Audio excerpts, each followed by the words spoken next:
बच्चों में आपके लिए आज एक कहानी लेके आई हूँ काले साए की, जो बहुत मजे की कहानी है, बड़े और छोटे दोनों के लिए। और अब इस कहानी को सुनें और एंजॉय करें और सबक हासिल करें। गांव नूराबाद एक पुरसुकून और खूबसूरत गांव था।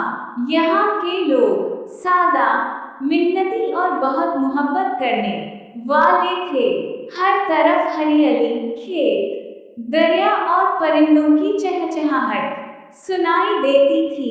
मगर एक दिन ऐसा आया कि इस गांव पर एक काला साया छा गया। ऐसा साया जो हर दिल में खौफ भरने लगा। ये सब कुछ उस रात से शुरू हुआ जब पूरे गांव में अचानक बिजली चली गई। आसमान पर काली घटाएं छा गई और तेज आंधी चलने लगी। लोग अपने घरों में दबके बैठे थे कि अचानक एक भयानक चीख गूंजी। ये आवाज गांव के बाहर वाले मैदान से आई थी। गांव के चंद नौजवान वहां पहुंचे, मगर वहां कुछ भी न था। सिर्फ एक सियाह धुंध जैसा कुछ फिजा में तीर रहा था और इसके नीचे जमीन सियाह हो चुकी थी, जैसे जल गई हो। अगली सुबह गांव के किसान ने बताया कि इसका सारा खेत जलकर राख हो चुका है और साथ ही कई दरख्त सूख गए थे। गांव वालों को यकीन होने लगा कि ये कुदरती आफत नहीं, कुछ और है। कुछ बुजुर्गों ने बताया कि बरसों पहले भी ऐसा ही साया आया था जिसने आधे गांव को खा लिया था। लोगों ने दुआ मांगना शुरू की। मस्जिद में अजानें बुलंद हुई, घंटियां बजें, लेकिन साया हर रात वापस आता।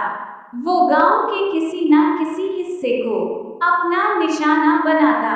कभी किसी का मवेशी गायब, कभी किसी का दरवाजा जला हुआ और कभी किसी के घर की छत गिर गई। लोग खौफजदा होकर एक दूसरे के घरों में पनाह लेने लगे।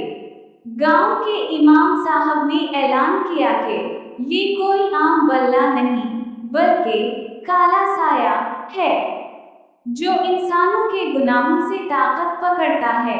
इन्होंने सबको तौबा और दुआ की तलकीन की।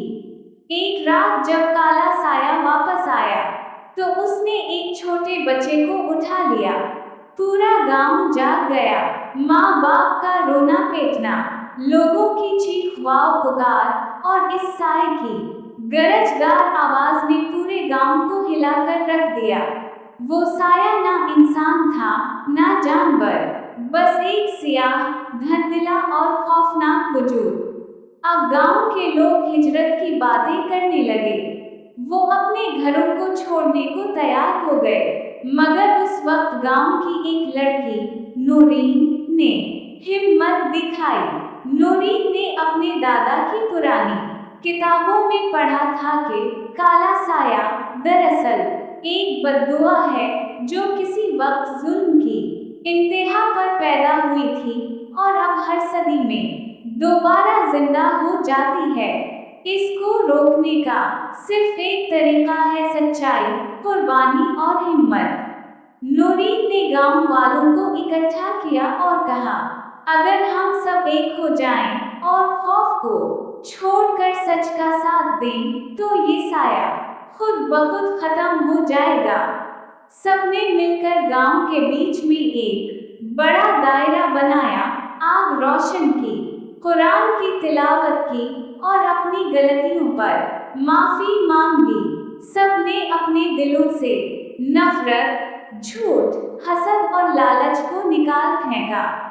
जब अगली रात काला साया आया, तो वो पूरे गांव को घेरने लगा, मगर जैसे ही वो आग के दायरे के करीब पहुंचा, जोर से चीख मार कर पीछे हटने लगा। नूरीन आगे बढ़ी और जोर से पुकारा, हम अब तुमसे नहीं डरते, क्योंकि हम सच के साथ हैं।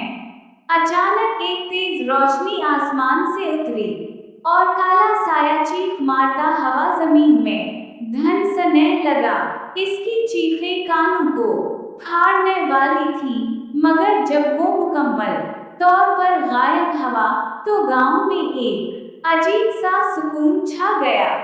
सुबह सूरज निकला, परिंदे चहचहाने लगे, दरख्त हरे हो गए और जल चुके, खेतों में नई कोपली निकलने लगे। गांव वाले रो पड़े, मगर ये आंसू खुशी के थे। इन्होंने नूरीन को गांव की बहादुर बेटी का लक़ब दिया। इस दिन के बाद नूराबाद में फिर कभी काला साया नहीं आया, मगर गांव वाले हमेशा याद रखते हैं कि खौफ से बचने का रास्ता हिम्मत, इत्तेहाद और सच्चाई है। तो कैसी लगी आपको ये कहानी? तो ये हुआ कहानी का इख्तिताम, और अगर आप और भी बहुत सारी मज़े की कहानियाँ सुनना चाहते हैं बड़े और छोटे दोनों के लिए, तो जल्दी से मेरे चैनल को सब्सक्राइब करें, मेरी वीडियो को लाइक करें, जल्दी से शेयर करें, ताकि हर आने वाली वीडियो का नोटिफिकेशन आपको मिलता रहे, ये सबक और लोगों तक भी पहुँचे और बहुत सारे लोग इससे सबक हासिल कर सकें।